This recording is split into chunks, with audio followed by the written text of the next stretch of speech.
by 2, 7 rows deep, and rolling up to the start-finish line.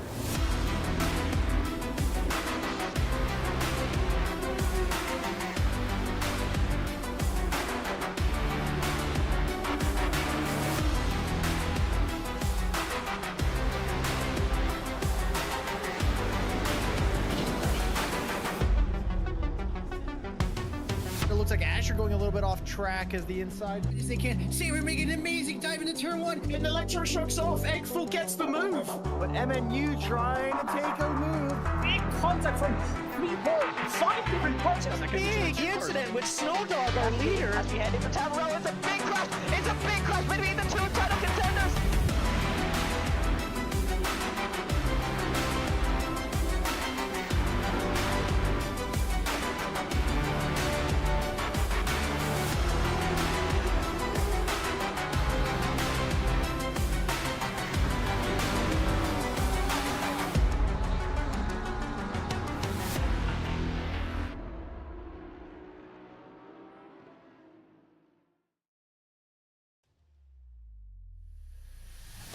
The sunset round of the Hypercar Championship takes us to the Sunshine State as we get ready to race at Sebring International Raceway, a pillar of American motorsport since 1950. Very few other tracks on the North American continent can claim the history and the quality of racing of this little gem, a fairly large gem really, nestled in Highlands County, Florida. I'm Kady Fox, alongside MNU with Denak providing our broadcast coverage. Now MNU, I know we still have one more round to go here, but with our championship wrapping up, what are some of your kind of overall takeaways from running these hypercars on a brand new sim? I know you're not driving them, but how have you felt? I've never driven this car on any sim, to be fair, so it's kind of all new to me. Very spinny cars, unstable cars, especially the Cadillac, since we've driven it during the special event a few weeks ago on LMU. Very spinny, which is something I'm expecting also for this race, because, well, yeah, Sebring is quite a track with a lot of bumps and also kind of trail braking corners. I don't know if I would put it like this, but trail braking means also spins. It definitely does, especially in these if you don't get the brake migration right, and especially those as we see Fezfox really ringing that Cadillac around Sunset Corner there, so named because if you're coming in and it's sunset, you are pretty much getting blinded all the way in. So thankfully we're running this race today at midday, as that is probably going to be a very common sight for us throughout this race, would be my guess. The grass runoff here is very, very unforgiving in most places, but especially around that turn 1 right there. You can see sort of the blend of grass and dirt all the way around this track, and especially around those the exits of these corners. A lot more dirt than grass because you get a lot of cars going off and using maybe a little bit more of the track than they're supposed to, and getting onto that slippery surface there. But Luis Alfonso here running around in the in that Toyota that has carried them up to P2 in this championship so far. It's been usually a very good performance that we've seen so far from Luis in most of these races. Has had some little bits of bad luck here and there, but I think overall has run a performance that they can be really proud of in this one. We'll get to the points in just a second here, but how much do you really know about Sebring? Because I know it can be a really popular sim track, but in terms of actual racing around here, not too many series really come here, especially like on the European circuit. So I don't know what kind of experience you have. I've seen a few races around there. I've mostly driven it on iRacing and LMU now. It's quite a fun track, honestly. It's quite a fun track to drive. It requires quite a lot of knowledge in how you need to make your car rotate, especially through some corners, as we see the full course yellow practice happening. But it requires knowledge on how you need to make the car rotate. And especially thinking T15 and T16, which is before the back straight. Is it the back straight? I think it's the back straight. You kind of need to know where to place your car to kind of abuse the track limits, but not abuse the track limits, because abusing track limits is bad. But yeah, fun track to drive on, fun track to, I guess, look to watch racing as well. Yeah, absolutely. I'm kind of there. I've really come around on this one, I think, over the years, because like, I think for a while I was just like, man, it's your classic airfield track in a lot of ways, in that it's incredibly fucking flat like the entire time. Excuse me for the language, but that it really is. There's a lot of bumps and lumpies all around, and that really sort of helps a little bit with the making it feel a little bit more lively when you're behind the cockpit, really just trying to wrench your way around here and not get the car too unstable, especially with these sensitive aerodynamic platforms here. Is our case running around here in this brand new TGR Ferrari here has been running the sort of 83 AF Corsa Ferrari for most of this race, but thanks to the wonderful work of Denak here, is able to run this TGR branded Ferrari as they're heading on down through sort of this sort of beginning of Sector 3 here. But yeah, I think that there's definitely a lot of overtaking opportunities, which does really help. There's, I think a lot of airfield tracks tend to, you have the really long straights like this one here. This is your sort of classic back straight. And it tends to, create those sort of overtaking opportunities. But around here, actually, both of the long straights on this one, that back straight and then the front straight, sort of on the start finish, they end in these like really high speed corners, and it makes it so that it can be really difficult to overtake, or at least you have to be very brave behind the wheel to make it happen. So it can be really interesting. I think we'll see probably, and you can just see how much that portion of Saravan Field is bumping around the around that little bit of sunset there. Definitely. I feel like if you weren't, if drivers in real life didn't have to, talk to their team through a radio, they'd probably be wearing a mouth guard around here, or at least I would want to, or else get ready for a fairly expensive dentist bill. We were talking about the back straight and the front straight. Since we are on LMU and it is a WEC series, we are getting another pit lane. We're not using the IMSA pit lane, we are using the WEC pit lane. The WEC pit lane is basically on the back straight, because when WEC was running on this track, it was kind of the support series of IMSA, which is kind of funny because WEC is still massive. But yeah, so when we'll see the pit stops happening, you'll see a different pit lane. That makes sense. It's the bad pit lane. You think so? Sad pit lane. It's the Not sad your favorite pit lane. I mean, it's there. In some ways, I kind of like it a little bit more, that it kind of spits you out sort of on the inside of Sunset a little bit, or not quite on the inside of Sunset. You get a little bit of runway before you sort of get there. Runway. But it feels sometimes a little bit safer than getting spat out basically with the IMSA pit lane. You kind of get spat out straight onto the racing line pretty much through turn one, one of the highest speed corners on the racetrack, and critically for most of it, it's kind of a bit of a blind corner. We'll be talking about that a little bit when we get on board for our qualifying laps around here.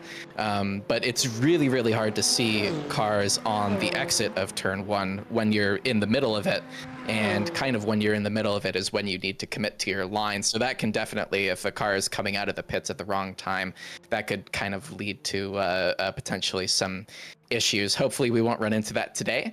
But just taking a look at our practice times here as we're counting down the last few seconds here. not too many other cars on track, Sierra Thomas being one of them, in that bluey Toyota there. But practice times are looking, it's RK on top, as they have been for the vast majority of this series, alongside actually Nicholas Zahn running quite well in that P2 slot there, only about a tenth and a half off in that Ferrari 499P, and Jordan Johnson well off the back of either of them, but still has a decent amount of separation to Adrian Newt there in P4. So kind of an interesting, we've seen a pretty similar split between a lot of the drivers for most of this series, but perhaps a slightly different top running order here than we're used to.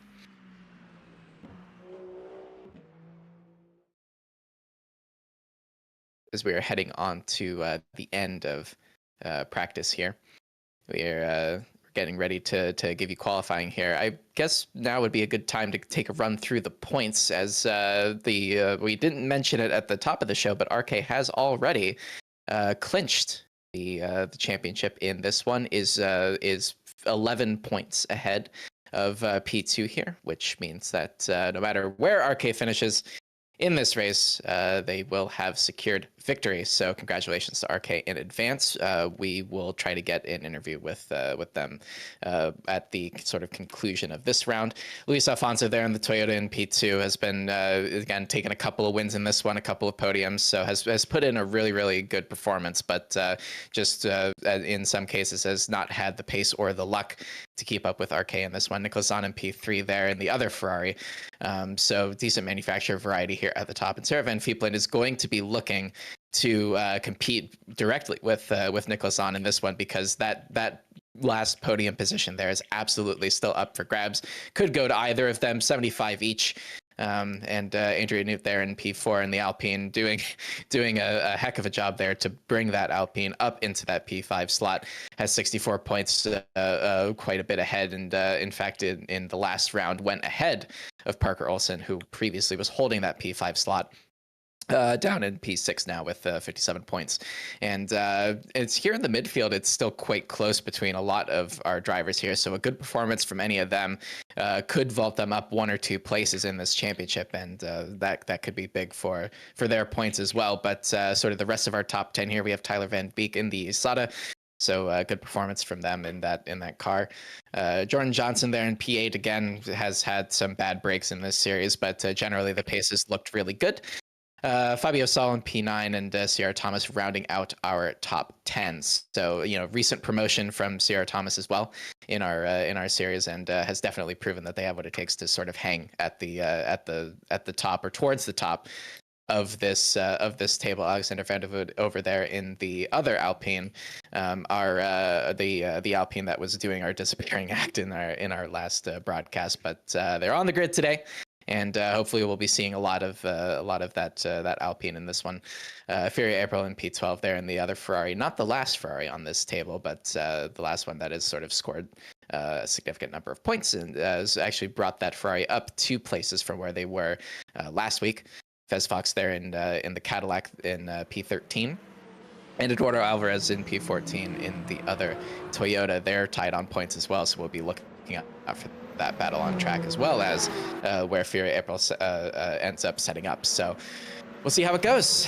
And I think there's still definitely a lot of points up for grabs around here, but I think it's sort of looking like business as usual at the front. So, qualifying laps have been started already, because, well, the pit lane is on the back straight. So that means as soon as you get out, you can start a qualifying lap. So we're going to follow right now, I think it is Luis Alfonso. We are going to follow them through their second qualifying lap. Well, yeah, it's quite a fast thing, especially because of the pit lane. So going straight into T1, lots of trail braking to get that car to rotate, to go on the outside. Then T2, T3, heavy braking, go on the inside. You can kind of cut the curb on the right just there. Then still trail braking, depends on the car. You can go a little bit on the brake or not. It depends on the car and on the setup. going straight into the big bend, which is a corner by itself, and then T7, which is the hairpin. Heavy braking on the first board, then rotation. You can go straight on the throttle on the exit of the corner, then going through turn 8, and then turn 9. Yes, those are turns still. Then going into T10, braking between the 400 board and 300 board.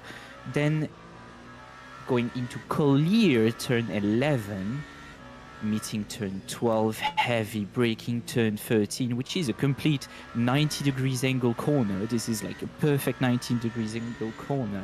Going into Bishop T13, full throttle, then heavy braking on the first board, turn 15, and now going into Le Mans turn 16.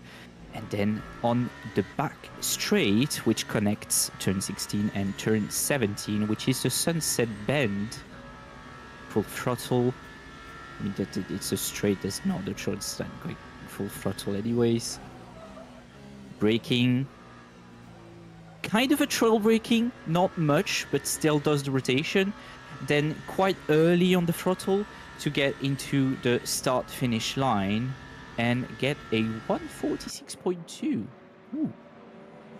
Yeah, definitely not a bad lap there. It's looked fairly tidy, at least from the onboard. A couple of a little bit of slidey moments, but that's kind of the way you have to drive the track. That was extremely slidey moment, as I say that, is that's going to be Luis Alfonso just managing to keep it out of the barriers, but that is definitely going to be a reset back to the pits to try again, because those tires are going to be pretty much worn out after a spin like that. Here's RK coming through the first sector right now.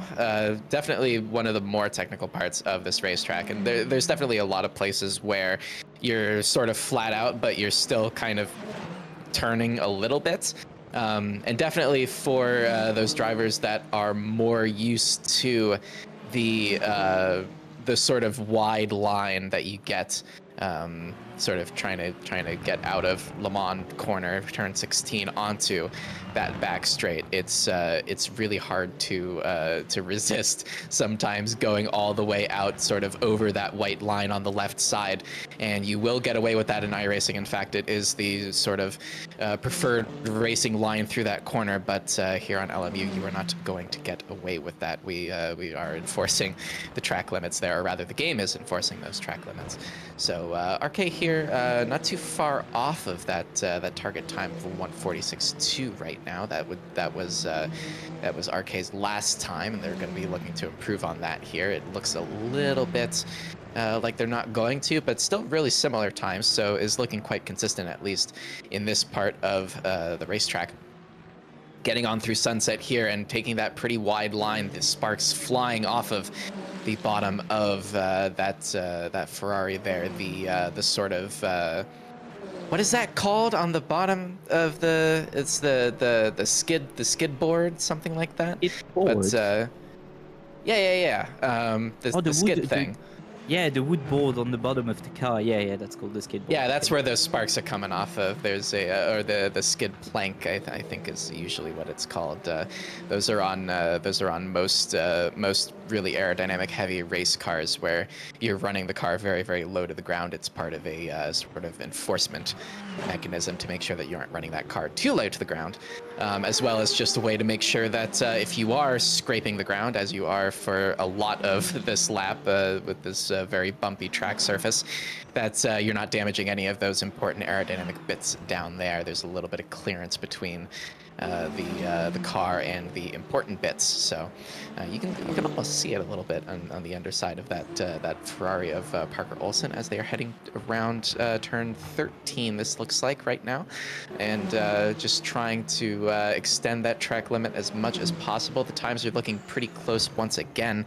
All of our top 6 just separated by 1 second. Fesfox also putting in a really, really good performance in that Cadillac. We've seen them towards the top of the timing sheets for most of the rounds of this series, but unfortunately has run into a couple of problems in race trim that has sort of hampered a little bit of their progress moving up the table, but they'll definitely be looking to turn that around in this final round here. I still don't know how they managed to drive the Cadillac. It's quite a tail-happy car. It's a handful. But yeah, it's special to drive. It's one of those cars, as we see. Parker also complete. What just happened? Please, tires. Well, talking about Fast Fox, we are now watching Fast Fox. I think going through. Was that Sunset? Yes, that is Sunset. Yeah, that's Sunset. That's a weird track because it looks like every corner kind of looks like the same. It has the same color palette every time, so you don't really know where they are. But is that what's happening? What? That's a bit much. So- That's that trail braking into turn 1 that we were talking about earlier. Definitely, if you stay on the brakes for just a little bit too long or a little bit too much, you're just so committed through that corner, especially in qualifying, and unfortunately that meant the loss of 1 rear left tire for Fez Fox, and unfortunately 3 tires does not a race car make, so they will be going back and fitting a new one and getting back on the tracks here. Thomas pumping in a 1:47.7 now. That looks to be their fastest lap in this one, but that's good enough for P10 at the moment, so basically right on target with where they've been looking in this championship so far, so they'll be fairly pleased with this qualifying performance, at least for now. Taking a look at some of our other sort of battles on track here, Sarah Van Fiepelen down in P9 right now, and is, of course, still fighting out for that P3 position with Nicholas Zahn, as we were saying earlier when we were talking about the points. Nicholas Zahn, of course, up in P2 at the moment, so as of right now, that would be quite a task for Sarah to get back up to that position and try to challenge for the podium spot of this championship. But we'll see how that evolves through the rest of this qualifying session. Robbie Kelly putting in a 45.9 now, so that is going to be the target to beat for the next 20 minutes and 25 seconds of this one. As we see Fury April going into turn 10. So yeah, there's really, I wouldn't say there's not much to say, but usually the qualifying sessions are quite, I wouldn't call them passive, but they're quite quiet. There's not much happening except a few laps here and there. RK usually does the fastest laps because he's quite the esports drivers. Sorry for the cheat, Jordan Johnson. Jordan Johnson, who's a real esports drivers. Robbie Kelly isn't an esports driver. I think I don't think so, actually. I think Denak might correct me in the chat if that's the case or not in the Discord, but. Yeah, quite a few fast lap times. I'm quite impressed with Niklas Zahn at the moment because he has done a few good performances, but now P2 in qualifying, I think this track might be his perfect track. I don't know how to say it, but it's like, you have that one good track, you can race anytime and you will be fast on no matter the car, no matter the conditions or what. For me, that's Spa, by the way. For me, it is not Sebring, I will tell you that much. This one is always really, really tough for me in most things, but especially in these sort of aero heavy, it's really hard to have the commitment to run as close to that outside wall at Sunset as possible and running as close to the inside of turn 1 as possible, as well as we see Nicholas on heading through turn 1 right now, just looking for that little cone sticking out from the outside of the wall there, and that's pretty much your on throttle point. In these cars, at least, you want to be kind of full throttle by the time that you pass that cone. So it helps a little bit with trying to figure out exactly where you are through the corner, because sometimes you can get a little lost in it. But that's just the nature of having a big old wall blocking your view of the exit, especially on a corner like that, and sort of this little slow speed hairpin here. We might see a couple of overtakes through that section in the race, but it just depends on whether drivers can get the run through the sort of preceding Sector 1 area. And a little bit of a wiggle there under braking from Nicholas on. I wonder if they have that brake bias shifted rearwards for this qualifying session, trying to just be as aggressive on the brakes as possible in that Ferrari, and just trusting the MGU on the front to provide the front braking force that you need to get the car slowed down. So it's looking pretty good so far. Probably a lot of this lap in the Ferrari, you can sort of lean on that that pseudo all-wheel drive that you get once the hybrid turns on, and that should help you sort of get through those higher speed corners in a way that maybe the LMDHs might not be able to. I mean, especially with all that grip, and that track kind of requires you to, again, abuse the track limits. I wouldn't call it abuse, but you need to try and find the edge of where the game finds you out of the track or not. And the grip that you get out of those cars is really helpful in a way that if you're going too much to the edge, you directly feel it in a way that you directly crash, or you just do a little spinny and then you go back on track. But yeah, it's all about finding those the edge, either of the car or the track. As we see Jordan Johnson now going into the start-finish line, so he's going to start another qualifying lap. It looks like he has just done a 1:46.9, which is more than 1 second away from Robbie Kelly, who has done an even faster lap right now, a 1:45.7. So it was a 1:45.8 right before, and now a 1:45.7. So it makes it even harder for Niklas Zahn in P2 to now catch Robbie Kelly. I don't think Robbie Kelly will do Sebastian Vettel and go out of his car, because he has quite the trouble right behind him. And Fox is now in P3 with Fabio Sol in P4 with very close times. Okay, it's quite impressive. So it looks like everyone has practiced very well on this track. I think we might get very good racing for the race. Yeah, kind of similar to Spa in some ways. I hesitate to compare Sebring and Spa, but in this case I have to. In terms of just being sort of a sim racing home track, maybe for a lot of the drivers around here. You know, I imagine there are a lot of drivers that are very, very familiar with this one, running things like, you know, the Sebring 12 hours in iRacing, and just running Sebring and iRacing in general, quite honestly. It's a very, very popular track on that particular service, so I have to imagine that at least, you know, even in a new sim, that there's a little bit of knowledge that can sort of translate over a little bit. I think on here, the thing that you really have to watch out for is you need to have an idea of where specifically the bumps are, and that's something that you can kind of only get through seat time, because you can't really see them on the track surface. You can kind of only feel them through the sort of the force feedback on the wheel, as Tyler giving us a great demonstration here in the ISATA, getting fairly close to that outside wall. We'll have to see how many drivers are willing to sort of brave it out and try to get as close to that wall as possible. We're on board now with the ISATA through turn one. You can kind of see exactly what I was talking about there, how it's really, really hard to see the exit of that one. A little bit wide of the outside wall there on this particular lap, but not too bad. Aiming for that late apex there on turn 3, and this is all just really, really slow speed stuff. If you're racing multi-class and you catch a slower car in here, it is truly just a nightmare until you get to this part where you can sort of open up the throttle a little bit, try to get as much speed as you can down the hairpin, and sort of maybe line up for an overtake here. But again, very, very easy to outbrake yourself into that one if you're not careful. So we'll be seeing some of those moves in the race, I have to imagine, and perhaps maybe drivers getting their elbows out around here, because it is, you know, it's not the widest track of in the world for sure.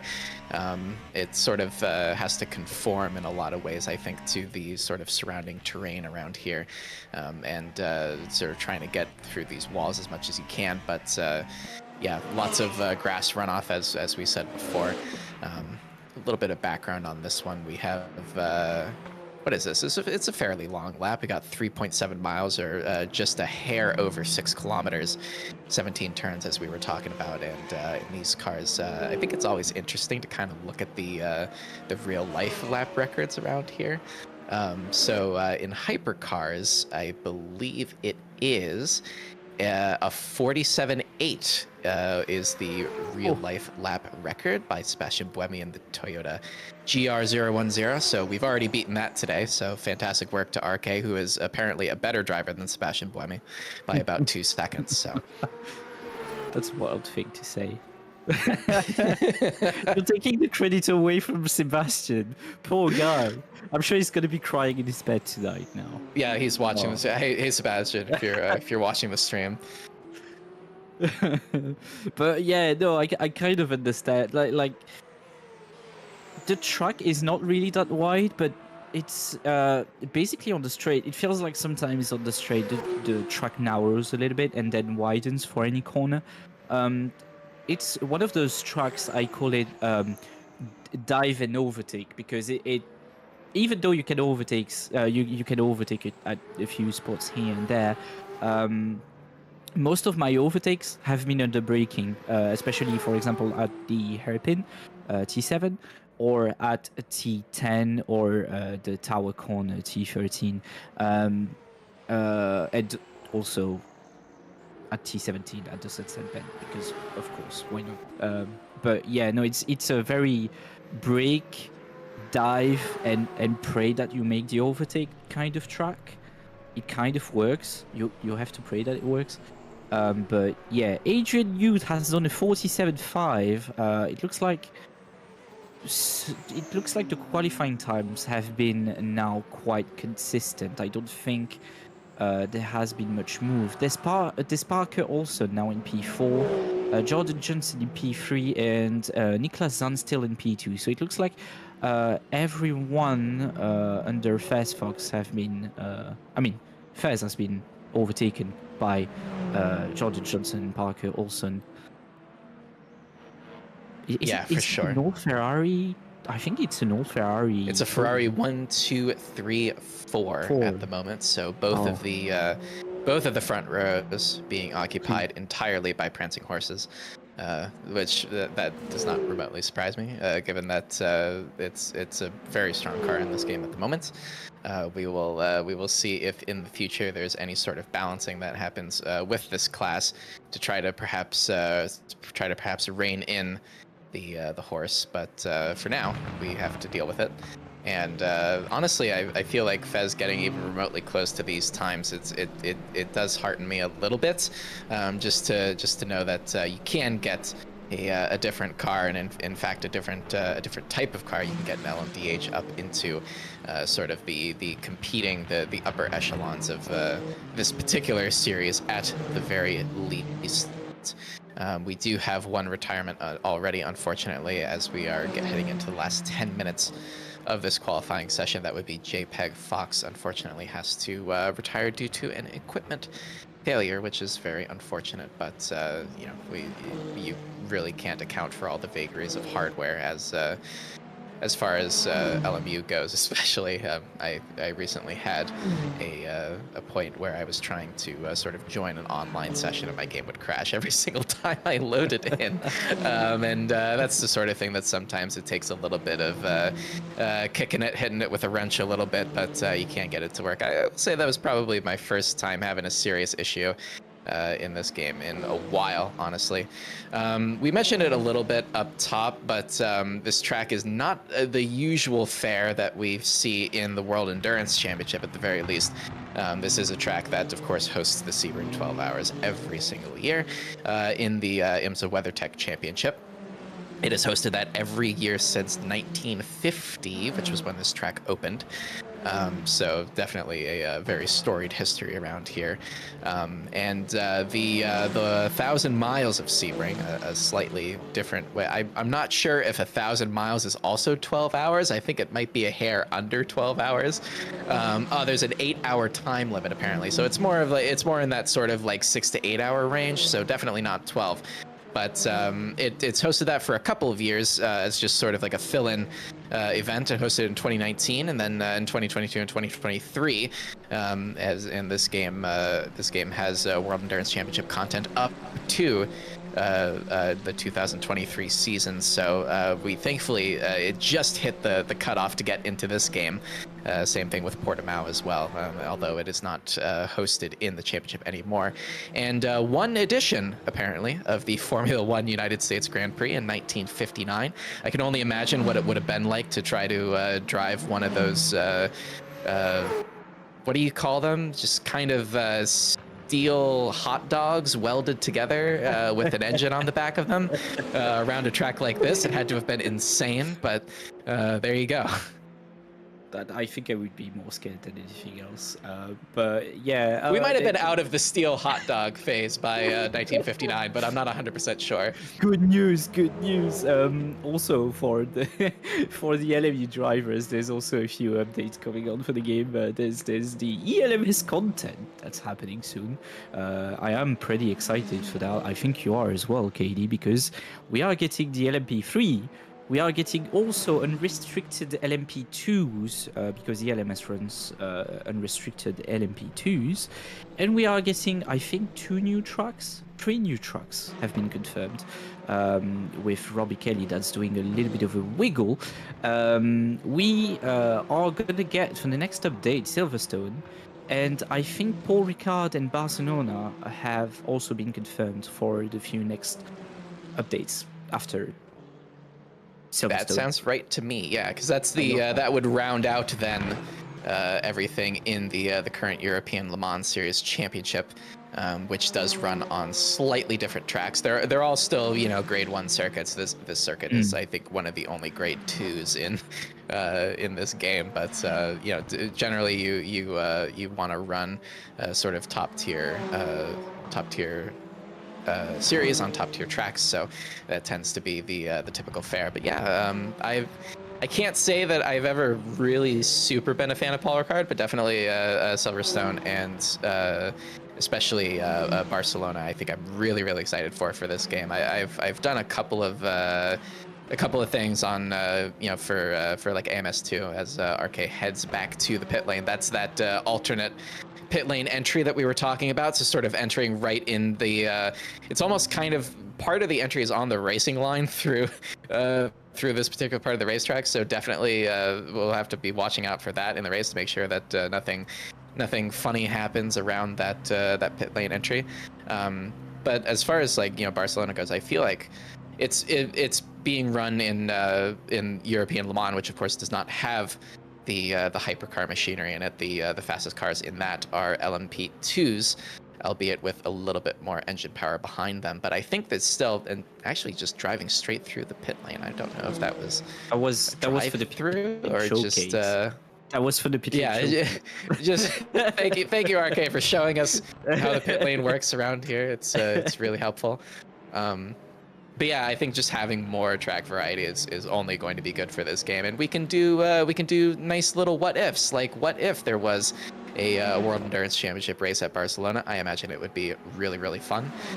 That's a nice wide track, so plenty of opportunity for good multi-class action, and it's just a fun track. I really like it. So I think I would rather get Paul Ricard on the. Ricard with the hypercars. Can you imagine that speed on the straights? Oh, actually, I mean, do they have the chicane in the LMS? I'm not sure. I'm not 100% sure either. I think they probably skip it. I'm completely talking out the side of my mouth here. I have no idea whether it does or not. If they do, it's good. Sure. It's the best version of this track. Just let the straight going on. Like let the hypercars going 300 plus. But love it. Yeah, there has been a faster time by Robbie Kelly a few minutes ago, which is now a 1:45.4. Still the fastest lap time, as I'm expecting from Robbie Kelly. We are setting the expectations high in the comms box for Robbie Kelly. As we see Jordan Johnson still in P3, trying to chase that sweet P1, but apparently can't manage to do it. I don't know why. I think it's a lack of training, because I know I don't know for a fact for this track especially, but I know Jonathan Johnson has a bad habit of not training for his races. He should train a little bit more. Wow, calling him out. That's crazy. I can't believe you would do that on a broadcast. Oh. I feel like, I mean, you get to a certain point on like this track, especially where it's like, where am I going to find 0.8 of a second in this? It's just, it feels impossible sometimes. But around a track like this, it's always, the answer is always 100% of the time going to be carrying more speed and getting closer to that wall, especially as Jordan so graciously demonstrated for us there, and hopefully getting closer to the inside of this one. That looked pretty much perfect, honestly, through that. The exit not so perfect, but just keeping the right side of the car, or sorry, the left side of the car at the very least on that rumble strip there. So managed to still keep a little bit of the traction through there. That is definitely not the fastest line there. And Denak confirming for us that the European Le Mans Series does run at Barcelona without the final chicane at the back, which tends to we call that the historic layout, but it's really kind of just the layout now, because it's like they run that in Formula One, and it's simply better. I know they do it for safety reasons and everything, but come on, that's like it's so much better. It's just, it breaks up the whole flow of that back sort of third. So anyway, back to this track, across an ocean. Back over to the not the panhandle. This is really kind of on the peninsula, is this track. So I can only imagine what it probably feels like in the cockpit with Florida weather. I'm sure it's not comfortable remotely. Just sort of getting to the sort of outermost limits of where that white line can get you on the sort of the entry of turn 16 there, rounding it out as much as possible, and trying to get the best run down and looking for the 200 100 board there. Really bouncy all the way over here, working that wheel to try to keep the car stabilized and just managing to keep it out of the wall as well. That looked like just about one of the best sunsets that we've seen in this race. It's good enough for a 46.2, which does improve Johnson's time, but not their position. I think the last lap improved it, but it's still a case of where can you find those times. I have the solution. Try and edge the track limits, but I don't think I think those drivers, especially the top 4, even maybe top 10, are already trying to edge out the track limits as much as they can. It sounds slightly not safe for work, please don't mind it. But yeah, especially for example at the exit of the hairpin, it's like that little bit of dirt on the inside when you exit the corner. It's like I don't know how to put it. There's basically a little bit of dirt on the exit of the corner, on the left, and you can basically kind of cut without any issues from the game, which is kind of weird, but it's what I do anyways because the game lets me do it, and it's kind of where you can gain a few more seconds or a few more tenths, as we just saw now. Niklas Zahn going into the pits as we go back into Jordan, not into Jordan Johnson, as we go back to Jordan Johnson. I think I'm gonna give the mic back to Kady because I think I'm slightly.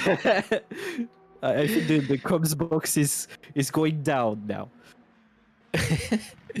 We're getting to the last few runs of this qualifying session. This is definitely going to be Jordan's last run. They're going to see the checkered flag around this little bit of sunset here, not as close to the wall as they have been on other parts, but that is going to be good enough for a lap time improvement. That is a 46.2, but again, it's not good enough to improve their position. So Jordan's still in P3, so they will be on the second row, but starting crucially on that inside line, which I think around turn 1 is usually what you want.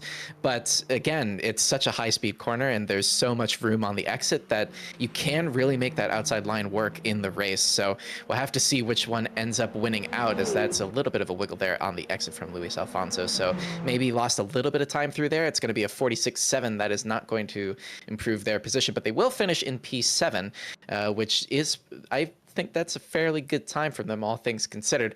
Fabio Sol right in front in the other Toyota. So we'll get you the final grid walk in just a few moments here. But I am actually really interested to see now whether that outside line does end up working for folks at the beginning of the race.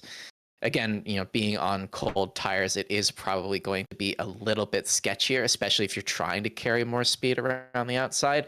But when we get into the actual race, I think it'll get a little bit better as we will get to the grid walk right here. So Robbie Kelly, as almost always, on pole position here in P1 in that TGR Ferrari 499P.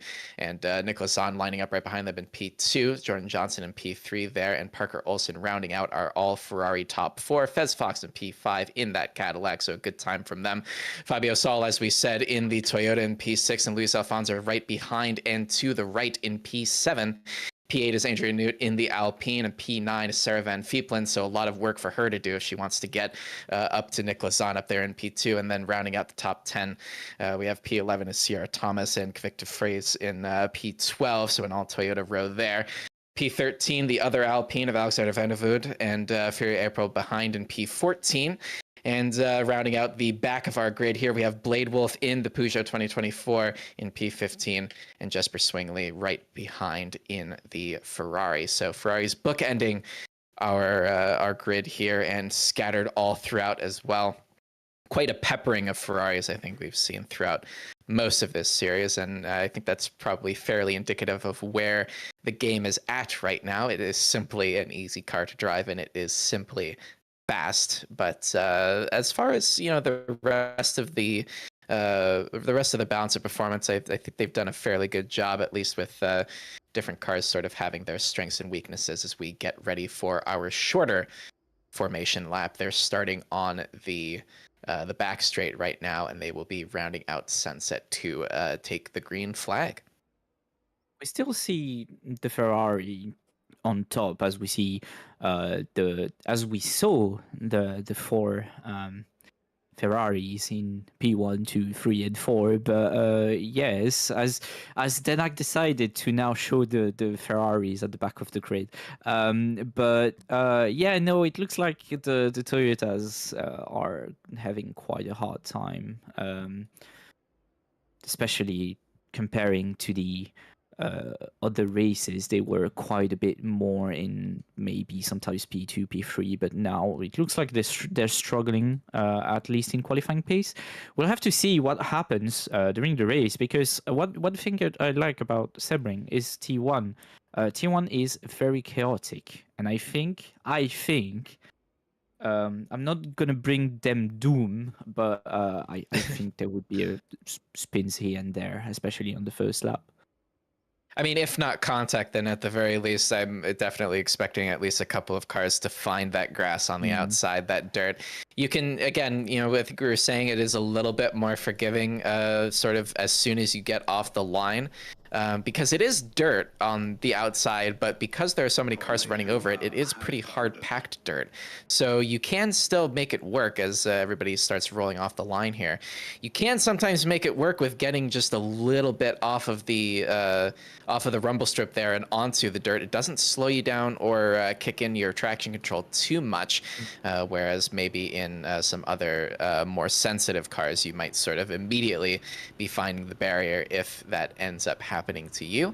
But in these cars, at least, you can try to make it work. As we see, Fez Fox has a pretty good view of the top four here, being in this position. Is going to try to just hold that line on the inside and just try to stay out of trouble as much as they can. I assume this would be a delightful position for them to end up in, even if they were to finish exactly where they start. So definitely just going to try to keep it clean as we are in any moment going to take the green flag. We are rolling up to the start finish straight now, and we are clear for takeoff at Sebring International Raceway, going down to turn 1.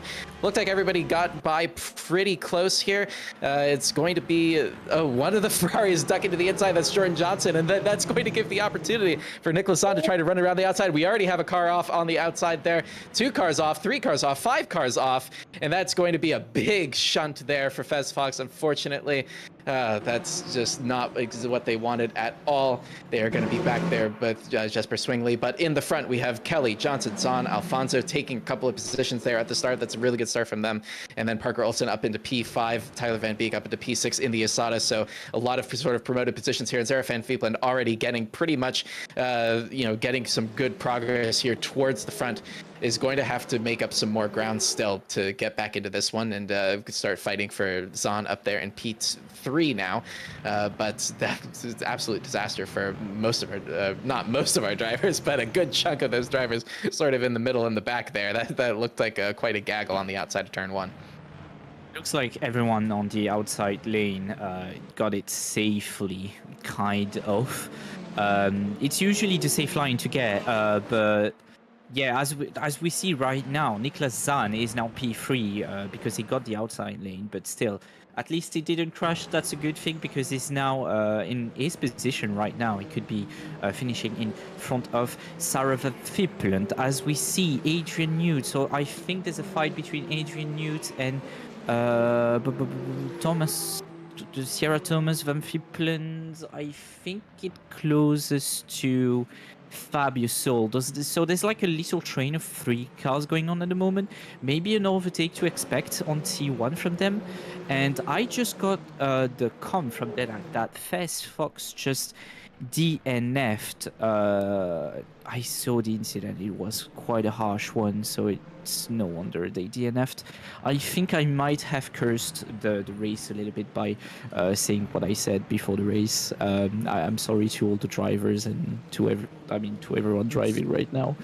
I think I literally did it when I was like, all right, Fez, just trying to just keep it clean here. You're gonna, you're in a good spot. You just gotta, very sorry, Fez. That really happens. sucks.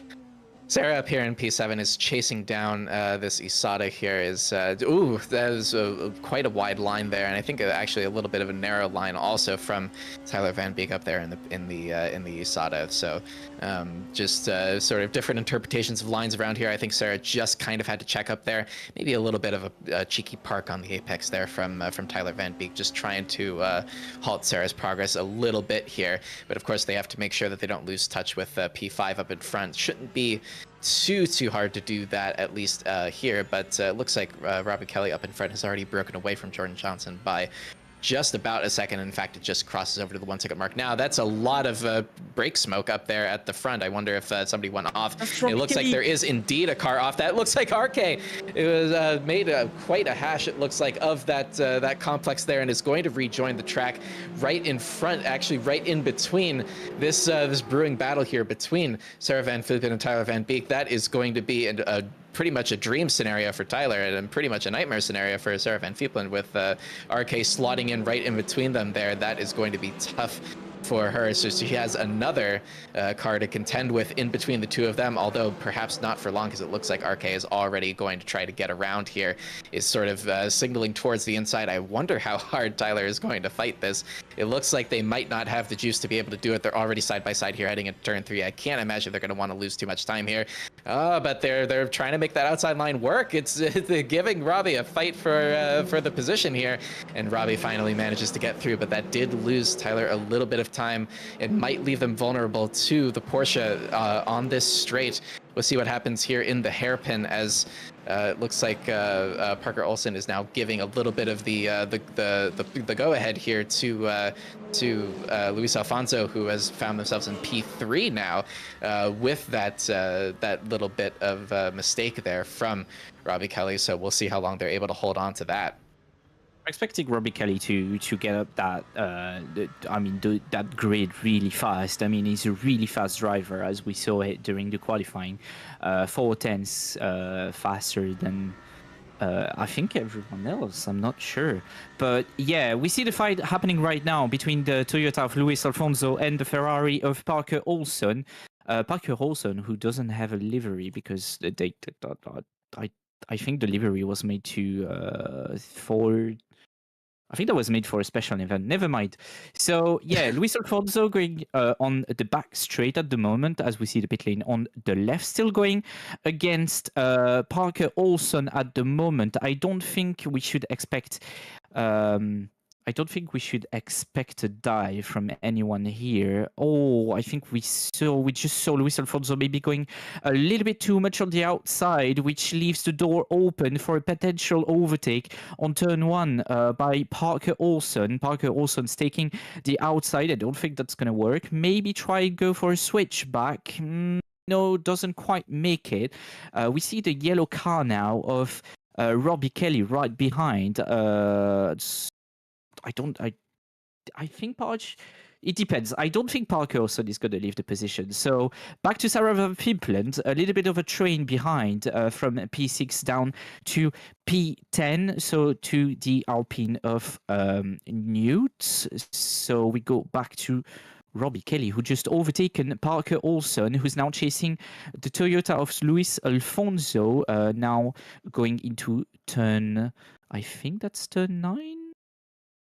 I'm getting confused. That looks like that looks like it to me. Yeah, that's that sort of slow right-hander before the that little bit that little sort of short straightaway afterwards. But RK is still kind of making pretty good progress here, despite Luis Alfonso falling off of the back of the top 2 here a little bit. So there will be some time with RK in clear air, who's just going to try to have to pump in some really fast laps here to try to get back up there. Has definitely lost a bit of time, both from that mistake and also, that's going to be the move from Sarah Van Vilpen. They're just going to try to fight it around the outside, but I think that is going to be the position for Sarah. So up into P6 now, not too far from Nicholas Zahn, but again, it is going to have to be a lot from her, as RK is going to be making the move into Sunset here. I don't think Luis Alfonso is going to fight that too much. Maybe just trying a little bit to keep it around the outside, but it was just a little bit too much. It just needed a little bit more grip to try to make that work. So RK still making good progress here, is now up into P2. I'm not sure how that happened. There must have been, Nicholas Zahn is in P12 now and is still falling down the order, so something must have happened there. That seems to have been exactly what Sarah needed to get up here. So is not really going to have to worry about fighting with Nicholas Zahn too much in this one, but is just gonna have to try to just bring this one home, as it looks like Alexander Vandervoot is also out of the car. So another retirement for us. We have 14 cars left on track as it stands right now, but it looks like Tyler Van Beek is trying to come back at Sarah Van Vilpen now and is just trying to make that work. And I think trying to get in a position might have almost lost them a position there.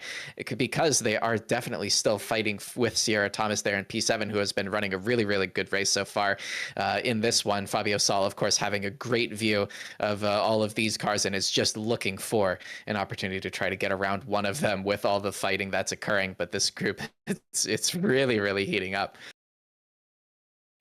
Chaos. There's a lot of chaos. I see Niklas Zahn in P12 losing time to I think the car in front of them. I'm not even sure.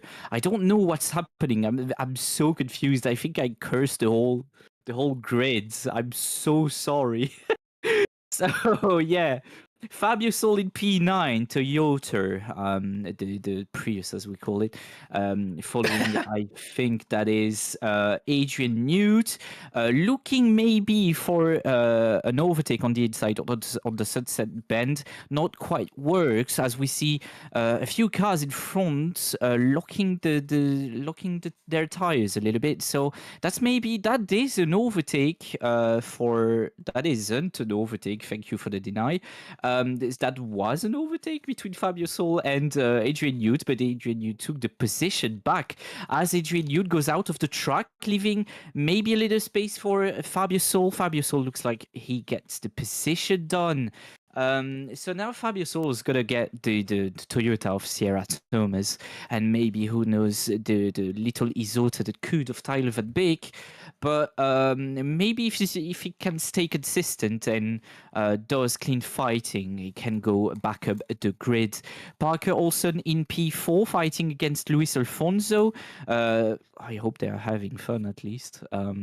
I know this track is it's quite difficult to drive this track because you kind of have a flow around it. I like the flow around it, but once you are fighting, it's all about if you take the wrong bump on the track, you basically spins out. So it's quite difficult when you are in close fighting. So I hope that's not gonna happen for Parker Olsen. So from looking at the two of them, I think they're gonna fight on the back straight. Maybe looking at the potential overtake on T17. Except if Luis Alfonso defends, please defend, Luis, please. I mean, it's for a podium position. I feel like at a certain point you have to try it. I was going to say earlier that just in that little spat between Fabio Sal and Adrian Newt there that we got sort of on the last lap, that Alpine actually looked really racy in a straight line. So we may see Newt come back yet at Fabio Sal, just about 1.4 seconds between them now. But just taking a look back up the order, it looks like that mistake has cost Robbie Kelly about 5.5 seconds to the leader.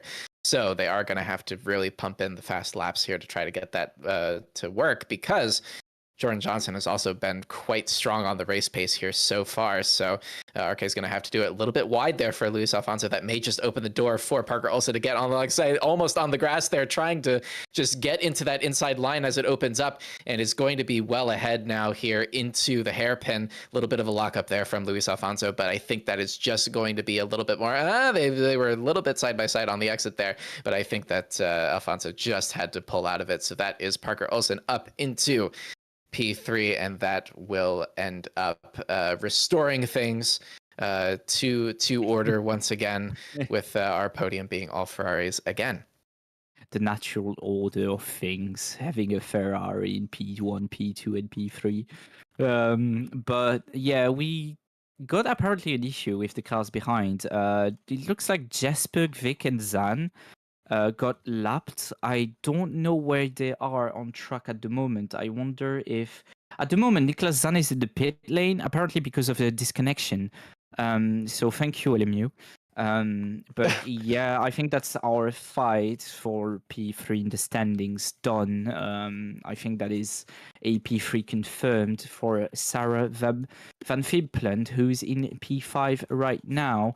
As we see the fight still going on between Parker Olsen, who got overtaken, and now overtakes Luis Alfonso back again on the straight. I don't know what happened. It looks like Luis Alfonso was much slower on the outside line. But yeah, that is P3 now confirmed for Parker Olsen, and which restores again the Ferrari podium. We're trying to keep it intact here, as Fabio Sal is still actually defending from Newt. So again, I mean, that the Alpine looking really good in a straight line around here, and definitely around Sebring, you want a car that works really well in a straight line, and it seems to be working really well so far. And of course, Fabio Sal in turn is trying to push up to the back of Tyler Van Beek, and it's just about gotten there. It's about as close to the back of another car as you want to be, really, as definitely you don't want to get sort of slowed down here. And I wonder if they've just sort of been, their progress up the grid has been frustrated here slightly by Tyler Van Beek in that he saw it, and that has opened the door for Newt to catch back up. The gap between these two is about 1.5 seconds at one point during this race, and it is now down to basically nothing. So all of that good work there, and it looks like actually Jordan Johnson is continuing to extend the gap to Arcade there in P2, as it's now up to 6.3. So I think Arcade is going to have to do something special here to try to get back up to there. Those tires probably not feeling too good after that bit of that slide there, with that mistake that they made through this section, actually. As we'll see how this Alpine looks on the straight line on the onboard. Of course, Fabio Sal having the benefit of the slipstream now from the car in front, so it should make it a little bit easier to defend. But yeah, it made up a decent amount of progress, and it actually has quite a bit more grip there, it looks like, through Sunset. Just trying to take a different line and see if they can just try to make a little bit of an overlap work into turn one. I think they're a little bit too far back here at this point, but yeah, I think it's going to be just fighting between these two pretty much all the way to the finish. That's quite wide there from Adrian Newt, but manages to keep the car on track. So I think we can count Nicholas Zanas out of the race now. We got confirmation that they were out apparently, and we got someone else now as a DNF. We got Sierra Thomas that just DNF'd. We don't know why. I didn't even have a glimpse of what just happened, but yeah. So yeah, Isota that could, the little Isota that could, trying to defend against that little train of multiple cars that's starting to form. So Tyler Van Beek, who's in front of Fabio Sol, and Fabio Sol who's in front of Adrian Newt, trying to get that sweet P6. And maybe, who knows, maybe catch Sarah Van Fiepland in P5, as we see Adrian Newt behind Fabio Sol, getting a little bit close to Fabio Sol, but can't quite make it. I think Tyler Van Beek is making an amazing defense at the moment. Maybe, are we seeing Newt going into the pits? I think that was Newt going into the pits right now. Maybe Newt is looking for an alternate strategy. I don't think they have damage or anything like that. Their virtual energy is looking fine. So I think they are looking kind of like they did on the first race, basically pitting early and then seeing what happens during the race. I don't think that's gonna work. It has been proven quite a few times that doesn't quite work, but we'll see how it goes as we see Jordan Johnson still in a kind of fight. I'd say they're pretty far from each other at the moment, but it's still like an imaginary fight going on because Robbie Kelly is kind of catching Jordan Johnson, doing going 0.7 seconds faster per lap, now 0.2, 0.3 kind of faster per lap. So Robbie Kelly is maybe looking at a potential fight in the next few laps, as we see now Tyler Van Beek, who got overtaken by Fabio Sol right now. So that is P6 lost by Tyler Van Beek, who's maybe looking for an overtake inside of turn 10. I don't think he could make it. I know the Isota has very good brakes on this game, but I don't think he can make it. He has been defending during quite a while now, and I think he's just trying to cut his losses, as we say. Yeah, definitely. I think that was really, really crucial for Fabio Sol's race as well, because at this point with Newt going into the pit lane early, which I mean we'll definitely see how that looked. I think before today I meant to ask you about whether you thought the no stop might be on today, and I think definitely not if we're already seeing a car in the pit lane at this point.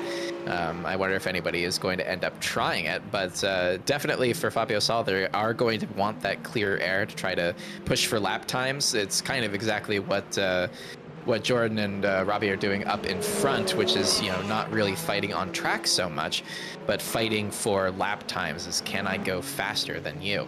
And right now, Robbie is answering that question with a resounding yes, at least for the last few laps, has brought that gap down to almost just about 4 seconds here.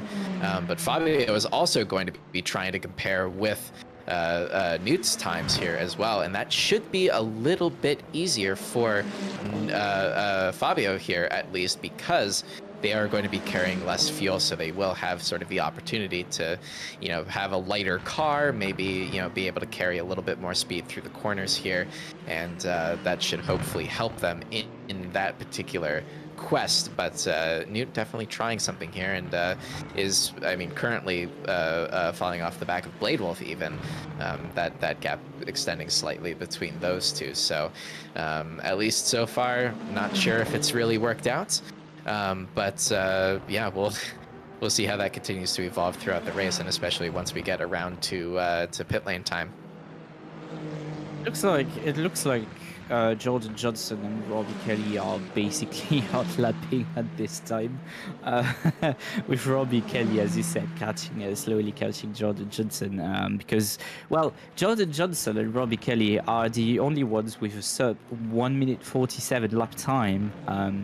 So yeah, they are basically hot lapping at this point, and only Sarah has a sub 148, and basically everyone else is now running 148s.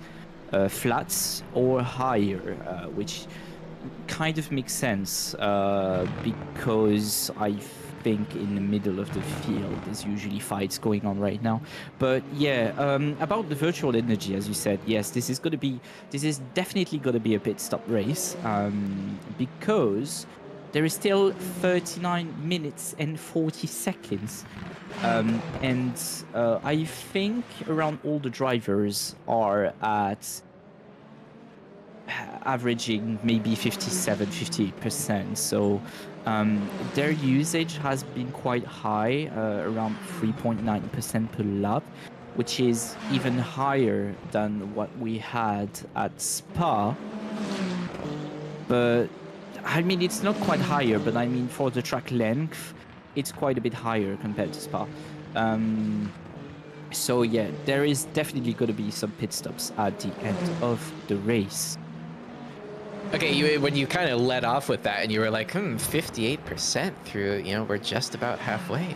Maybe that could make it work. But yeah, definitely, if you're using 4% per lap, that is not going to get you to the end unless you're doing some absolutely mega fuel saving, which basically nobody else is doing at Just this stop your car. particular point. Yeah, yeah, definitely. Just you give it a little bit just out of the sort of exit of the corner to get it going, and then just trundle on down at basically pit lane speed limit all the way down the straight, and you could probably make it work, I think. Who knows whether that would be fast enough or not, but definitely we have some big winners already in this race, Sarah Van Fupen definitely being one of them, and in fact winning P3 out of this, so congratulations to her in advance. We have Fury April making up 6 places along with Blade Wolf Kakio, so both of them sort of pushing up the grid together have managed to get themselves in really good positions here.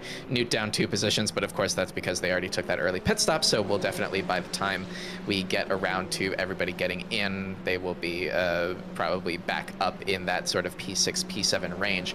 I'd actually be interested to see whether they're able to get in front of Tyler Van Beek maybe, or if maybe that they're able to sort of eke it out, that Tyler's able to eke it out, I should say. And then of course, Swingley and DeFries still sort of running at the back, but have been promoted a few positions due to our retirements in this one. So I don't actually know for sure if this is the most retirements that we've seen so far in one of these races, but it feels like it's maybe at least tied as Sarah Van Fupen is continuing to push up the back. Very comparable lap times here, it looks like, between Luis Alfonso and Sarah Van Fupen, although Sarah will be pushing up to try to get to that P4. It may take her a little bit, but she might get there. Depends. If Luis Alfonso is trying to save, it depends, but I don't think anyone is trying to save, except maybe Victor Fries. I'm looking at it at the moment, and they are at 63% at the moment, so they are maybe saving a little bit. But yeah, looks like everyone is in their headspace at the moment. Kind of a bit of a, I wouldn't call it a no man's land, because they still can see each other if they are on a straight or stuff like that. But yeah, the gaps have been a little bit high now, and basically I'd say basically everyone is hot lapping to catch the next car at that time, because no one is in the aero rush. So it looks like everyone is in the clean air. I think that you get clean air if you are more than 1 second away, if I'm not saying a mistake here. So yeah, that sounds right to me. Yeah, it looks like everyone has clean air now and can basically focus on doing faster laps and see if they can catch the car in front, which Sarah is doing at the moment. We are looking at Jordan Johnson, which can now fear Robbie Kelly, because we see Robbie Kelly right behind. We see 2 yellow Ferraris. I don't like that at all. So yeah, Sarah Van Fupen is now 1.9 seconds away from Luis Alfonso, and I think Luis Alfonso is also struggling to. Luis Alfonso is struggling to catch Parker Olsen, so there's not much drama. We had all the drama at the start. I think it's my fault. I spoiled you all. I spoiled the stream. There was all this drama, but yeah, I'm joking about it, of course. It's quite a shame for the other drivers that wanted to do a solid race. I'm thinking of Fox and maybe especially Niklas Zahn, who could have get that P3 in the standings, but now he's out of it. As we see, Victor Fries, I think they are blue flag at the moment, so they have to let the other cars by. It's not quite it, because the WEC rules says that it's basically not like F1 where you have to brake, go on the side, and let the car behind pass. It's only up to the faster car to overtake the slower car here. But yeah, Jordan Johnson, fearing fearing maybe a fierce battle.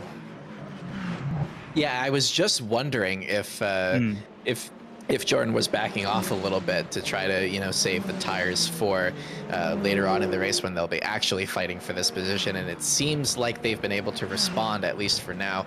That gap was down between RK and Jordan. It was down to about 1.4, 1.3 seconds with RK managing to put in some really, really good times. But it seems like Jordan has been able to respond on this lap at the very least, bringing that gap back up to about 2 seconds. So obviously for Jordan's race, if they can just keep that gap exactly where it is and not have to actually physically fight for the position at all, that would preferably be the way that they would want to finish this one. And I wonder if once they come together sort of right around that time, I wonder if that may be when Jordan decides to take that pit stop, to just take that fight off the table, make sure that it's happening in the pits and not on the track, so that they just don't lose any time, basically. But I mean, it does look, at least from this perspective, sort of with both of these cars hot lapping in open air, it seemed like RK has been the faster driver at the very least, you know, at this point in the race. I don't know if that's because they're just, you know, using more of their tires than Jordan is, but potentially could be. And in that case, if Jordan does think that they're slower than RK, they would probably want to stay out and try to just hold them up as much as possible, sort of ruin their overall race time. So in that case, the dynamic would totally flip, where, you know, it would be RK wanting to come into the pits as soon as the opportunity presented itself. Sarah here, again, still trying to get onto the back of Luis Alfonso, making pretty good progress. That gap has come down quite a bit, it looks like. It was down to, I think, just about 2 seconds, or maybe even a little bit under at one point, sort of a couple of laps ago. But it does look like it's opened up again a little bit, and basically this P4, P5 looks to be pretty much a mirror of P1, P2 at the moment, at least, except for, you know, that gap being a little bit higher. And I wonder if Luis Alfonso is going to get onto the back of Parker Olsen here, because they are turning really fast laps at the moment. 1.7 seconds between the two of them, and Luis Alfonso, I think, who's doing much faster lap time, almost short of a whole second between Parker Olsen and Luis Alfonso. So yeah, I think in the next few laps we are gonna see a fight between the two of them again. I hope that's not gonna end in any kind of drama, please. We had enough drama already. No! I can't believe I just said that. No. Victor Fries out of the track as all the other cars pass them. Oh my god, MNU, please.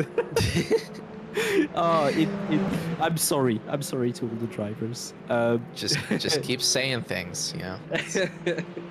I'm basically the one bringing the drama on the race, even though I'm not pulling any strings. I promise. I'm not doing anything. I promise. I believe you. I truly do.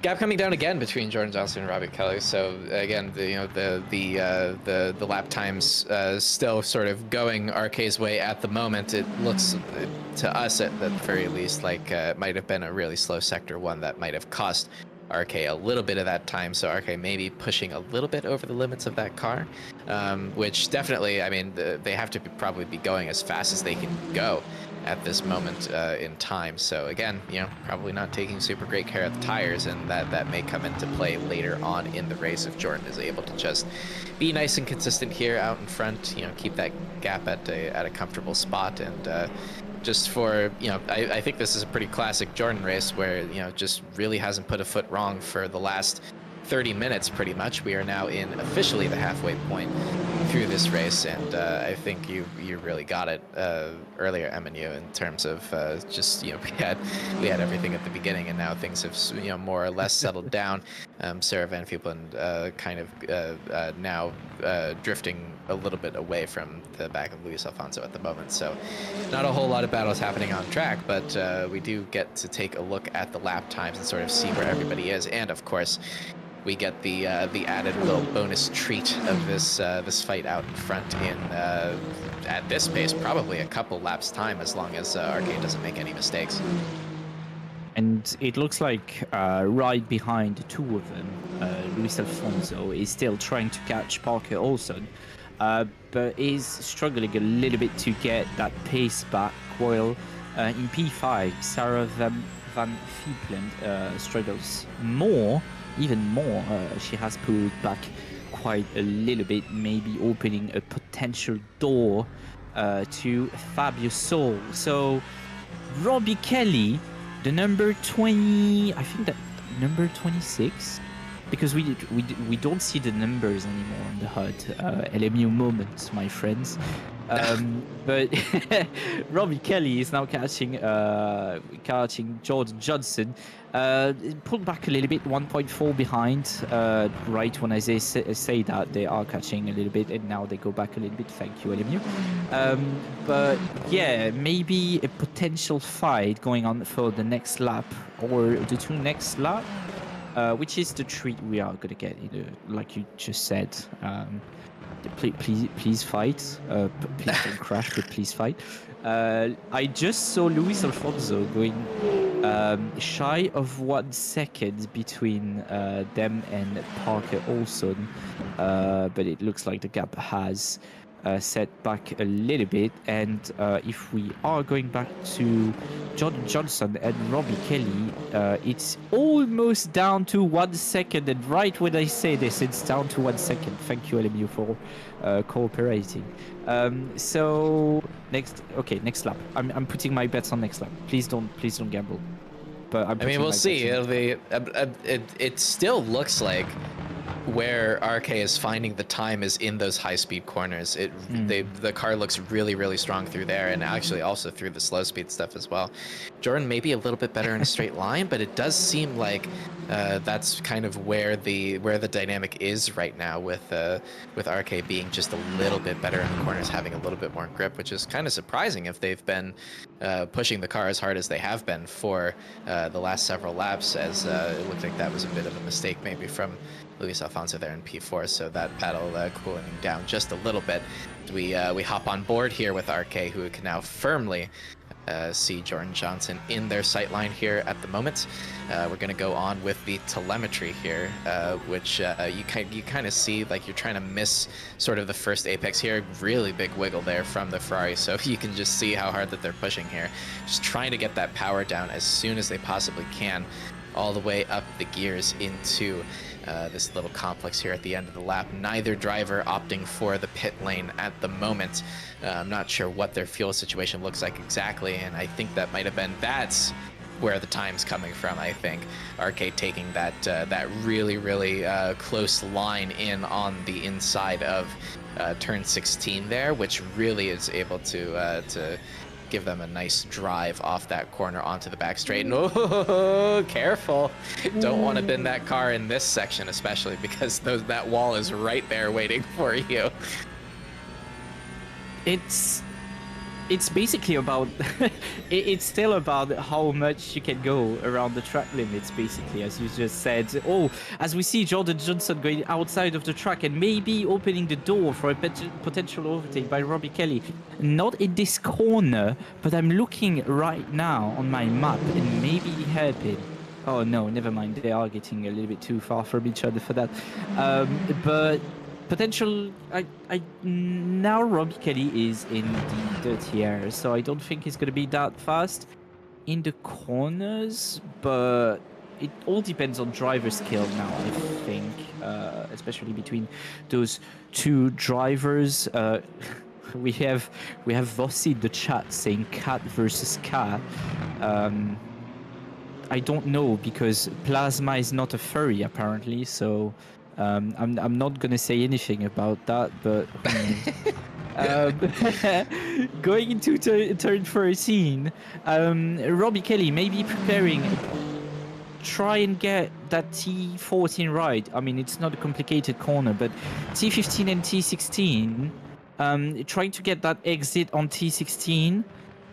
Let's hope for a good exit. And then on the straights, we have Robbie Kelly in the slipstream of Jordan Johnson. I don't think it will be an overtake on Sunset Bend, except if Robbie Kelly can manage to do quite a bit of trail braking. Looks on the outside, doesn't make it quite work. Now try to look on the inside of Sunset, but can't quite make it work. There's still another corner though, T1, where all the carnage at the start happened. Still can't quite make it. I think he was a little bit too far to make it stick anyways. He didn't look for it either. But yeah, it's quite an eventful lap. I like this. Please bring me more. I am enjoying it for sure, and that turn one looked a lot tidier there from Jordan especially.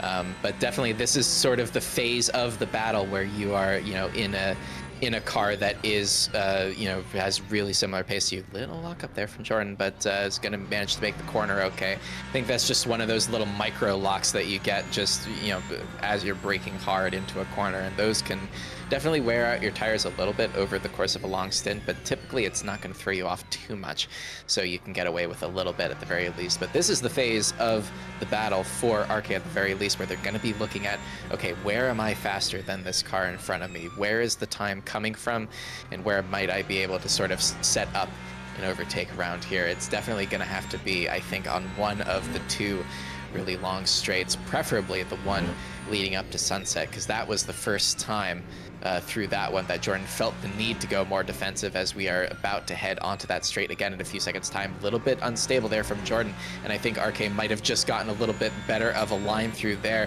There's just barely enough of a run up here to give RK the chance to go to the outside here. It's going to have to be really, really brave around the outside, I think, but they're just going to back off a little bit, try to take that inside corner, and the outside becomes the inside here as they head onto the front straight. They are not still side by side, but they're still very, very close to each other. Jordan just chopping across the front, and that's going to be a little bit of an overlap, but not enough. And I think the way that Jordan is playing this, at least in a turn one, they seem to be saying, okay, if you want the inside of that corner, you go ahead and take it.